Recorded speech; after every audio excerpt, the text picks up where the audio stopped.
All right, June 21st, 2020, Father's Day.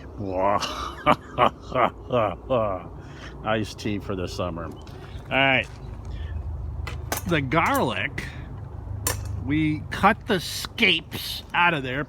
The doc made a big pass and cut the scapes out, and you can see some of the little cut off ends here where the scapes got zapped. And the reason you take the scapes out is because otherwise the plant will throw energy towards the scapes, which is another form of reproduction. But we want it to go all to the bulbs down in there. So cut the scapes out. Pam made the big pass and I followed up and caught a couple she missed. And you can see how the garlic is starting to yellow. And again, I haven't grown this before, but in July these things should brown up, and then we harvest after that. So it's basically October to July cycle for garlic. The Alyssa Craig onions are getting huge. I mean, look at this. This is ridiculous. That's got to be an onion on the bottom of that beast, right? Ridiculous. But they got getting big, and they kind of fall over, but still a lot of green area. Happy. The dill, as I mentioned before, will grow and take over the friggin' path there. The peas are a big disappointment this year, but a few of them are out there. Pam thinks maybe we'll get a meal out of the peas. I'm not even sure about that. These are pole beans.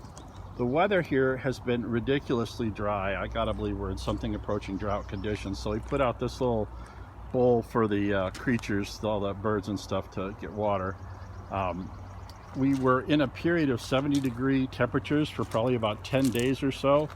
And then Wednesday this past week, it went up in the 80s, and that's like tomato weather, right? So, and they are responding, but so are the onions. Here are the remainder of the Alyssa Craigs. Starting from here over, the Patterson storage onions. So another, these things are getting to be kind of monstrous, so I gotta believe we're gonna get onions. Oh, look at that thing. I bet you we have to trim that off too. See that? It's like a little scapey thing there, right? How about that? Did we get that on the video there? Yeah, there we go. All right, it's in there. Please tell me that's in there. Boy, get out of the way. Yeah, so there it is. That little oniony thing. I think we're supposed to cut those off too. Otherwise, again, energy not going into the bulbs. So the doc went through and did the tomatoes again, meaning she cut suckers and tied up to the next ring, next line. Oops, sorry, tripping around here. Oh, by the way, this is like a rain gauge. I put this out there when I run the sprinklers just to see how much water I'm putting down. So that was like a little over an inch. Really ran it for a couple, 3 hours yesterday because everything is so stinking dry. But the tomatoes are responding because we are watering them. And these are the seed planted cherries. And these here are the seed planted, that's actually 2 plants there. The Wisconsins from seed, which I think are not growing quite as fast as the other ones, but are still growing adequately. Even our little Wisco there is doing okay. And here are the cherries from the I think these are the Sweet 100s from the farm stand, and you can see that they are, getting to be about almost 30 inches tall. Let me get that better angle there, maybe. Hard to see here from the camera angle because of the sun. But those seem to be coming along. Bunch of flowers. Here are the early girls, again with flowers, and also, getting to be 30 high, up over the 3rd wire, heading to the 4th.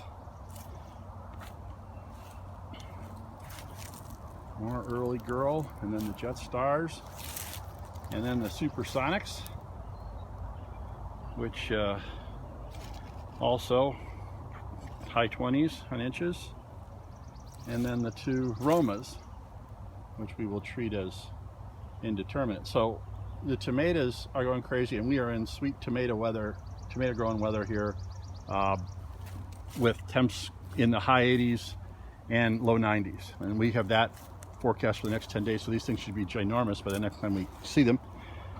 Again, another rain gauge there. Let's just see how much we got. Put it in the middle.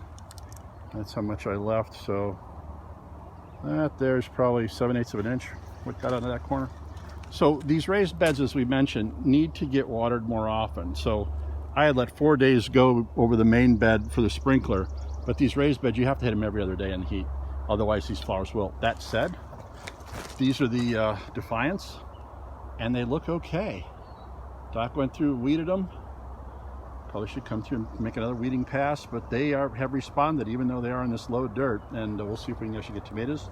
The butternut squash, growing okay, but like compared to the zucchini, which just seems to be throwing its arms up in the air and celebrating life, the butternut's not quite as good. And this one little butternut over here seems to be struggling, trying to keep water on it, but I'm not sure if it's going to make it.